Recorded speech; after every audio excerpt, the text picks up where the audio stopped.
We begin here tonight with the looming ripple effect of President Trump's plan to grow America's manufacturing base and reduce the nation's debt. He is hoping a 25% tariff on auto imports will do just that. But will it lead to short-term price spikes for American car buyers? I'm joined now by our Money Watch correspondent, Kelly O'Grady. So, Kelly, not exactly cut and dry here. So what and who's going to really get hit with this tariff?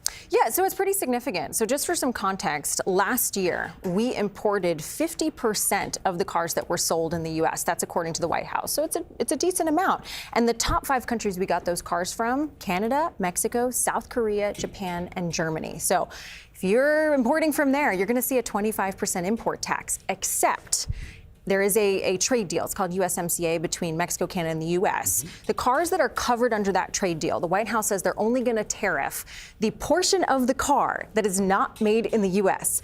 The problem is they haven't figured out how to determine what percentage of the car is made in the U.S. yet. A lot of pieces. Yeah, it's a little bit tough. So those tariffs are on hold until they can figure that out. Okay, any way to figure out exactly what this is going to cost individuals here in this country? Dollars? It is likely going to be thousands of dollars more. And for context, the average price of a car right now is nearly $50,000. Okay, so that's on top of that. Now, manufacturers, they have to decide how much of that tariff they're going to pass on to a consumer, which, by the way, in the last half hour we talked about, is already having anxiety about spending. A lot of it. Exactly. And then you think about, well, maybe I'm not going to buy a new car. I'm just going to go fix my old car. Well, those parts are going to cost more if they're imported. And if you want to buy a used car, more of us are probably going to be doing that. The price is going to go up. So the president says the grand plan here: more money, more jobs, more manufacturing here.